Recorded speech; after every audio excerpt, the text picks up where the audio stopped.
नमो वाग्देव्यै। आप सभी का स्वागत संस्कृत संगम चैनल में। हम लोग पिछले वीडियो में संज्ञा प्रकरण पूरा पढ़ चुके हैं और पंच संधि ससूत्र और अष्टाध्याय के क्रम से हम लोग पढ़ चुके हैं। और संज्ञा प्रकरण सर्वप्रथम क्यों दिया है मैं आपको बता चुका था, मगर प्रकरण वश फिर आपको बता रहा हूं। सर्व व्यवहाराणाम संज्ञा मूलत्वात्, सभी प्रकार का व्यवहार के लिए हम संज्ञा का प्रयोग करते हैं, तो इसीलिए सबसे पहले संज्ञा प्रकरण दिया गया है। आप यदि लोक व्यवहार में भी देखेंगे ना, तो जब बच्चे का जन्म होता है तो नामकरण किया जाता है, आप उसको व्यवहार में बुलाएंगे कैसे, तो यहाँ पर भी शास्त्र में भी सबसे पहले संज्ञा प्रकरण, उसके बाद संधि प्रकरण, और सबसे ज्यादा जो प्रयोजन है व्याकरण शास्त्र का, शब्द विवेचन, अर्थात शब्दों की व्युत्पत्ति कैसे होती है, तो हमारा यह प्रकरण चालू होता है अजंत पुलिंग प्रकरण। इसका ही दूसरा नाम आप देखेंगे लघु सिद्धांत इत्यादि में तो षडलिंग प्रकरण भी मिलता है। तो मैं आपको समझाऊंगा वह क्या होता है। तो आप इसमें सबसे पहले देखिए जो शब्द है हमारे, आप इसको आराम से समझिएगा, क्योंकि आप यदि यह शुरू के इसके दो सूत्र समझ गए ना, तो आप कारक प्रकरण में जब जाएंगे तो आपको परेशानी नहीं होगी कि प्रातिपदिक क्या होता है। तो आपके सामने देखिए शब्द जो है मूलतः वैसे दो प्रकार के होते हैं। जो अव्यय है तो वह सुबंध के अंतर्गत आता है, परंतु सबका लुक होने के कारण इसलिए इस अव्यय को हम अलग मानते हैं। शब्द तीन प्रकार के, सुबंत हो गया, तिगंत हो गया और अव्यय हो गया। सुबंत में आप जैसे रामः रामू रामाः, सुप आदि प्रत्यय इसमें आगे आएंगे, सौ समौ द्वारा यह क्या होंगे, विधान होगा इनका, सु औ जस 21 प्रत्यय हैं। और तिगंत में भी आप तिप तस झी जब पढ़ेंगे, तिगंत प्रकरण में हम लोग पढ़ेंगे, हमारे में लगा रखा है। और उसके बाद भी अव्यय प्रकरण। स्पष्ट हो गया, शब्द तीन प्रकार के होते हैं, सुबंत, तिगंत और अव्यय। अव्यय वैसे सुबंत के अंतर्गत आ जाते हैं, परंतु सबका लुक हो जाता है, इसलिए इसको अव्यय को अलग रख दिए। ठीक है। फिर सुबंत भी दो प्रकार के होते हैं। कौन कौन से? पहला होता है अजंत सुबंत और हलंत सुबंत। आपके मन में यह प्रश्न उठना चाहिए कि हम सुबंत किसको कहेंगे, अर्थात जिसके अंत में सुप आदि प्रत्यय हो उसको क्या कहते हैं, सुबंत कहते हैं। अभी हमारे आएगा आगे, ठीक है, समझ में आ गया। सुबंत किसको कहेंगे? जिसके अंत में सुप आदि प्रत्यय होते हैं उनको हम सुबंत कहते हैं। और यह कितने प्रकार के होते हैं? दो प्रकार के होते हैं, पहला अजंत है और दूसरा हलंत है। यह स्पष्ट हो गया। इसके बाद अजंत के भी कितने भेद इसमें किए हैं, इसमें किए हैं अजंत पुल्लिंग, अजंत स्त्रीलिंग और अजंत नपुंसक लिंग। ऐसे ही आप हलंत में आ जाइए तो हलंत पुल्लिंग, हलंत स्त्रीलिंग और हलंत नपुंसक लिंग। आपको स्पष्ट हो गया। इसीलिए इसको कहते हैं षडलिंग प्रकरण। क्यों कहते हैं? क्योंकि अजंत पुल्लिंग, अजंत स्त्रीलिंग और अजंत नपुंसक लिंग। अजंत मतलब जिसके अंत में अच हो उसको क्या कहते हैं? अजंत। अच प्लस अंत संधि हो गई तो अजंत। जिसके अंत में अच हो, जिसके अंत में स्वर हो उसको क्या कहते हैं? अजंत। जैसे देखिए राम शब्द है, कौन शब्द है? राम। तो राम में मां में आ है ना, देखिए इसको हलंत कर दीजिए, ऐसा लिख दीजिए आ। जब तो मां के बाद आ है तो आ जो अच है तो इसीलिए क्या कौन शब्द कहेंगे? अजंत शब्द कहेंगे। और यह अजंत कितने प्रकार का? अजंत पुल्लिंग होगा, अजंत स्त्रीलिंग होगा और अजंत नपुंसक लिंग होगा। स्पष्ट हो गया।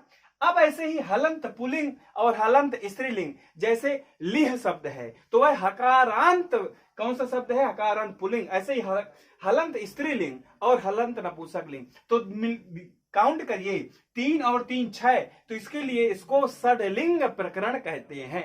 स्पष्टम। अब आगे देखिए इसके बाद, अब इसके बाद अजंत में भी भेद होते हैं। कैसे भेद होते हैं? अब देखिए अजंत में जैसे राम कहा तो यह अकारांत पुल्लिंग है, ह्रस्व अकारांत पुल्लिंग। और इसी में यदि मैंने हरि कहा तो कैसा हुआ? यह इकारांत अजंत पुल्लिंग हुआ। और इसी में पितृ कहा तो ऋकारांत अजंत पुल्लिंग हुआ। अजंत तो है ही है, परंतु अजंत में भी कौन सा है? देखिए इन तीनों को आप उदाहरण अच्छे से देखिए, मैं आपको समझाने के लिए लिखा हूं। राम लिखा है आपके सामने, हरि लिखा है, पितृ लिखा है, गो लिखा है। यह तीनों शब्द अजंत तो है। इन तीनों शब्द के अंत में अच तो है, अर्थात स्वर है। कैसे? मां में आ है ना तो स्वर हुआ, रा के बाद ई है ना तो स्वर हुआ, अर्थात अजंत है। परंतु अजंत में भी कौन सा अजंत है? तो यहां पर देखिए राम में आ है तो अकारांत अजंत है, रम ई है तो रिकारांत अजंत है, और पितृ में रि है तो रिकारांत अजंत है, और गो में ओ है तो ओकारांत अजंत है।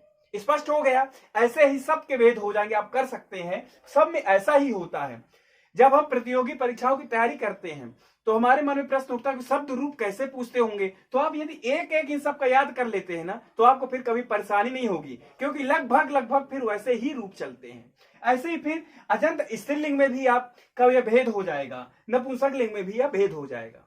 अब इसका हलंत पुल्लिंग में आप एक लिह उदाहरण है, हकार, वह पुल्लिंग तो वो हकारांत पुल्लिंग तो है ही है, परंतु वो पुल्लिंग में भी हलंत पुल्लिंग तो है, परंतु हलंत पुल्लिंग में भी कैसा है, हकारांत। देखिए आपके सामने लिख देता हूं, लिह शब्द कैसा, यह हा जो है हलंत है ना, हलंत मतलब देखिए ई, हलंत मतलब कि व्यंजन, ठीक है, व्यंजन अंत में हो जिसके वह कहलाता है हलंत। तो यहां पर देखिए ठीक है हलंत है। अब यहां पर हलंत में भी कौन सा है, तो हकारांत हलंत है, ठीक है, हकारांत हलंत पुल्लिंग शब्द है। अब ऐसे ही एक शब्द और ले लीजिए, राजन शब्द ले लीजिए, कैसे, कौन सा, राजन। अब यहां पर हलंत पुल्लिंग तो है, परंतु हलंत पुल्लिंग में भी कौन सा है, तो नकारांत हलंत पुल्लिंग शब्द है। आपको यह समझ में आ गया ना। शब्द मूलतः 3 प्रकार के होते हैं, पहला सुबंत, तिगंत और अव्यय, ठीक है। फिर यह अव्यय को मैंने बता चुका हूं कि सुबंत के अंतर्गत आता है, परंतु सबका लुक होने के कारण उसको अलग कैटेगरी में रखते हैं। फिर सुबंत में भी 2 प्रकार के, अजंत और हलंत। फिर अजंत में 3 प्रकार होते हैं, अजंत पुल्लिंग, अजंत स्त्रीलिंग, अजंत नपुंसक लिंग।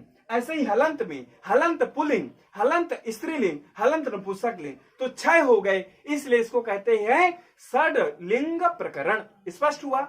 अब उसमें भी अजंत पुल्लिंग में भी कौन कौन से आते हैं, तो अकारांत अजंत पुल्लिंग राम शब्द, इकारांत अजंत पुल्लिंग हरि शब्द, रिकारांत अजंत पुल्लिंग ये कौन सा शब्द, पितृ शब्द, ओकारांत अजंत पुल्लिंग गो शब्द। तो इस प्रकार से आप इसको बांट सकते हैं। मेरे को लगता है आपको यह समझ में आ गया होगा। इसको बहुत आप सीरियस होकर समझिएगा, क्योंकि आप यह 2 सूत्र जो शुरू के है ना यह समझ गए, क्योंकि अर्थवत धातु रप प्रत्यय में ना 4-4 शास्त्रार्थ चलता है, 10-10 दिन शास्त्रार्थ इसमें हो सकता है, परंतु मैं आज आपको बिल्कुल सामान्य भाषा में बताऊंगा। स्पष्ट है। अब इसके बाद हमारा जो सूत्र आता है, अब हम उसको देखते हैं। सूत्र हमारा है अर्थवत धातु रप प्रत्यय प्रादिपदिकम, ठीक है। अब इसमें आप मैंने अलग अलग लिखा है, पदच्छेद करके लिखा है, और मैं आपको बताया था हम लोग अष्टाध्यायी के क्रम से चल रहे हैं, ठीक है। तो यहां पर देखिए अर्थवत, पहला उसका अलग किए, पदच्छेद कर लीजिए। तो इसमें क्या कह रहा है, अर्थवत अधातु अप्रत्यय प्रत्यय फिर प्रादिपदिकम, 4 शब्द उसमें हैं। कौन कौन से, अर्थवत अधातु अप्रत्यय प्रादिपदिकम। अब इसका अर्थ देखते हैं। अर्थवत, अर्थवत में ना मतु प्रत्यय हो रखा, और इसका भी आप समास कर सकते हैं, इसमें समास है। अर्थवत में आप यदि समास करेंगे तो अर्थोस्यास्तीत्यर्थवत, अर्थात जिसका अर्थ है। अर्थवत का मतलब कोई भी ऐसा शब्द जिसका यदि अर्थ हो कुछ ना कुछ तो वह प्रादिपदिक कहलाएगा। समझ में आ गया क्या। अर्थवत का मतलब इसमें कौन सा प्रत्यय है, पूछ सकते हैं पेपर में, है ना, आपके निर्जय में हम उसके लेवल का पढ़ रहे हैं। तो अर्थवत में पहले मतु प्रत्यय हुआ है, और यहां पर मतु प्रत्यय किस सूत्र से हुआ है, तो तदस्यास्त्यस्मिन् नीति मतु। कौन से सूत्र से, तदस्यास्त्यस्मिन् नीति मतु, इस सूत्र से मतु प्रत्यय हुआ है। और मतु में आप बोलेंगे यहां पर तो वाह है, तो मां को वाह किस सूत्र से हुआ है, तो मादुपधायाश्च मतोर वोयवादिभ्यः, इस सूत्र से मां को वाह हो गया है। आपको समझ में आ गया ना। देखिए ज्यादा उसमें नहीं, अर्थवत मतलब कोई ऐसा शब्द हो जिसका अर्थ हो तो वह प्रातिपदिक कहलाएगा। यह पहला इसका विशेषण है, किसका, प्रातिपदिक का, ठीक है। क्या कहा, यदि कोई भी शब्द अर्थ से युक्त है तो प्रातिपदिक कहलाएगा। अर्थवत शब्द कैसे बना, मतु प्रत्यय हुआ, और मतु के मां को मादुपधायास से इस सूत्र से मां को वाह हो गया, तो आपका अर्थवत शब्द बन गया। इसका उदाहरण जैसे राम शब्द है, राम कहने से ही ना आपको अर्थ बोध हो जाएगा कि दशरथ पुत्र राम है, तो इसका कोई ना कोई अर्थ है ना। तो इसलिए यह राम शब्द क्या कहलाएगा? प्रातिपदिक कहलाएगा। स्पष्ट है। अब इसके बाद अधातु, कि वह धातु भी ना हो, यह आपकी पहली कंडीशन ठीक है कि वह अर्थयुक्त तो हो, परंतु वह उसमें क्या नहीं होना चाहिए? धातु नहीं होना चाहिए। जैसे अहन शब्द लिखा है तो अहन शब्द में ना धातु है, हन धातु है। हन धातु प्रथम पुरुष में भी देखेंगे आप और मध्यम पुरुष में भी आपको यह मिल जाएगा अहन। तो यह क्या है? धातु है। तो वह धातु नहीं होना चाहिए। आपकी पहली शर्त यह हो गई कि अर्थवत हो, अर्थात अर्थ से युक्त होना चाहिए, उसका कोई ना कोई अर्थ हो। दूसरा कहा कि अधातु हो, वह धातु से युक्त ना हो। जैसे अहन शब्द है तो इसमें धातु है, तो यह प्रातिपदिक आपका नहीं कहलाएगा। क्या नहीं कहलाएगा? प्रातिपदिक नहीं कहलाएगा। फिर अप्रत्यय, और उसमें प्रत्यय भी नहीं होना चाहिए। यदि प्रत्यय होगा तो वह प्रातिपदिक नहीं कहलाएगा जी। जैसे हरिषु और करोसी, हरिषु में सुप प्रत्यय लगा है, करोसी में सिप प्रत्यय लगा है, तो वह प्रातिपदिक आपका नहीं कहलाया जाएगा। और प्रत्ययांत भी नहीं होना चाहिए, है ना, अर्थात उसके प्रत्यय अंत में भी नहीं होना चाहिए। जैसे यही उदाहरण देख लीजिए, हरिषु करोसी सुप और सिप प्रत्यय लगा है। समझ में आ गया कि पहला वह अर्थवत हो, अर्थ से युक्त हो, और वह कैसा हो? अधातु हो, उसमें कोई धातु ना हो। ठीक है। जैसे अहन में यह धातु रूप ही बनता है, हन धातु का आप देख लीजिए, ठीक है, अहन बनता है। ऐसे ही अप्रत्यय, वह प्रत्यय ना हो, इसमें सब में नई तत्पुरुष जा रहा है। ठीक है, यह सिंपल है नई तत्पुरुष। जैसे न धातु अधातु, न प्रत्यय अप्रत्यय, ठीक है। और यहां पर प्रत्ययांत में कि क्या हो? वह प्रत्यय से युक्त ना हो, अर्थात उसका अंत जो है प्रत्यय ना हो। जैसे हरीश और करोसी में है। आपको यह स्पष्ट हो गया। अब इसके बाद एक और सरल तरीका मैं आपके लिए लाया हूं कि अर्थवद धातु रप प्रत्यय को हम और सरल तरीके से कैसे समझ सकते हैं, क्योंकि यह सूत्र ना बहुत महत्वपूर्ण है। और इसमें एक और बचता है आपका शब्द प्रातिपदिकम, बचता है ना। अर्थवद हो गया, अधातु हो गया, अप्रत्यय हो गया, और बचा प्रातिपदिकम। प्रातिपदिकम का मतलब क्या है? तो इसमें देख लीजिए, पदम पदम प्रति प्रतिपदम तदर्हतीति प्रातिपदिकम। अब देखिए, आपको अभी लग रहा होगा क्या बोल दिए। देखिए, मैं आपके लिए नीचे लिख भी दिया हूं, पदम पदम प्रतिपदम। अब जैसे आप देखेंगे ना, वृक्षम वृक्षम प्रति प्रतिवृक्षम, है ना, अर्थात प्रत्येक वृक्ष, कोई भी ऐसा वृक्ष छूटना नहीं चाहिए। तो ऐसा ही जो पद होगा ना, तो प्रत्येक पद प्रतिपदम अभी बना। देखिए, पदम पदम प्रति प्रतिपदम, जो प्रत्येक पद है, ठीक है, इसका अर्थ ये हुआ प्रत्येक पद। तदर्हतीति, और उस अर्थ में कौन सा? तद्धित एक प्रत्यय हुआ, प्रत्यय हो गया, और प्रातिपदिकम बन गया। आज वृद्धि हो जाती है तो बड़ा प्रा हो गया, तो प्रातिपदिकम यह आपका शब्द बनता है। ठीक है, तो आपको यह स्पष्ट हो गया होगा, मैं समझता हूं। क्या? अर्थवत अधातु अप्रत्यय प्रातिपदिकम। ठीक है, आप कभी समझ में नहीं आया ना, आप मेरे से पूछिए, पर्सनल पूछ लीजिए। ठीक है, अब इसमें देखिए, मैं आपको एक सरल तरीके से समझाता हूं अर्थवत धातु को और कैसे समझ सकते हैं। मैं आपको पहले भी बताया हूं कि इसमें शास्त्रार्थ करने के लिए बहुत है, आप 4 दिन शास्त्रार्थ कर सकते हैं। अब एक सरल तरीका ये है, एक बहुत अच्छा श्लोक है, क्या? विद्वान की दृक् वचो ब्रूते। विद्वान जो है वह कैसा वचन बोलता है? तो विद्वान कैसा वचन बोलता है? अर्थवत वचन बोलता है। क्या मैंने श्लोक आपसे कहा? विद्वान की दृक् वचो ब्रूते। विद्वान कैसा वचन बोलता है? तो आपका ये अर्थवत, अर्थ से युक्त वाला। फिर उसके बाद को रोगी, इस संसार में कौन रोगी है? तो उसका कहिए क्या? इसके बाद हमारा अधातु, जिसका क्षीण वीर पुरुष होता है, उसका क्या? वह रोगी होता है। ठीक है, कौन रोगी होता है? तो अधातु। ठीक है, फिर इसके बाद कश्च नास्तिकः, और नास्तिक कौन है? तो उसके लिए कहा अप्रत्ययः। देखिए, सूत्र से आ रहा है ना, अप्रत्यय मतलब जो परलोक पर विश्वास नहीं करता, तो वह कौन है? नास्तिक है। अप्रत्ययः, विश्वास नहीं करता। ठीक है, अब इसके बाद कस्यास चंद्रम न पश्यति, किस तिथि का चंद्रमा दिखाई नहीं देता, तो प्रातिपदिकम, प्रतिपदा का वो जो चंद्रमा होता है वह दिखाई नहीं देता। तो आप देखिए, इस श्लोक से कितना सुंदर अर्थ निकाल दिए ना। कैसे? अर्थ विद्वान कीदृक वचन ब्रूते, विद्वान किस प्रकार का वचन बोलता है? अर्थवत, अर्थ से युक्त वाला वचन बोलता है। फिर को रोगी, कौन रोगी है? तो अधातु क्षीण वीर, है ना। फिर उसके बाद कश्च नास्तिकः, कौन नास्तिक है? अप्रत्ययः नास्तिकः, अर्थात जो परलोक पर विश्वास नहीं करता वह नास्तिक है। फिर कस्यास् चंद्रम न पश्यति, किस तिथि का चंद्रमा नहीं दिखाई देता है? तो प्रातिपदिकम, प्रतिपदा तिथि का चंद्रमा दिखाई नहीं देता है। अब मैं समझता हूं आपको यह अर्थवद धातु रप प्रत्यय प्रातिपदिकम जो सूत्र है वह जिंदगी भर और कभी नहीं भूलेगा। ठीक है। अब इसके बाद विद्वानों ने शब्द के दो तरीके से उसकी व्युत्पत्ति मानी। कैसे? देखिए, मैं यहां पर लिखा हूं, एक व्युत्पत्ति पक्ष होता है और दूसरा अव्युत्पत्ति पक्ष होता है। क्या कहा मैंने? एक व्युत्पत्ति पक्ष और एक दूसरा अव्युत्पत्ति पक्ष। अब यहां पर व्युत्पत्ति पक्ष किसको कहेंगे? जिसमें धातु और प्रत्यय लगे होते हैं ना, उसको हम कहते हैं व्युत्पत्ति पक्ष। और इसी का उल्टा आ लग गया तो आप जानते हैं ना संस्कृत में आ का मतलब क्या होता है। हर जगह आ का मतलब नहीं होता है। जब आप समास पढ़ेंगे ना तो वहां पे समझ में आ जाएगा, परंतु अधिकांश, ठीक है, अव्युत्पत्ति पक्ष मतलब जहां पर व्युत्पत्ति ना हो। ठीक है। व्युत्पत्ति का मतलब जहां पर धातु ना हो, जहां पर प्रत्यय न बताया जाए, वह अव्युत्पत्ति पक्ष कहला जाता है।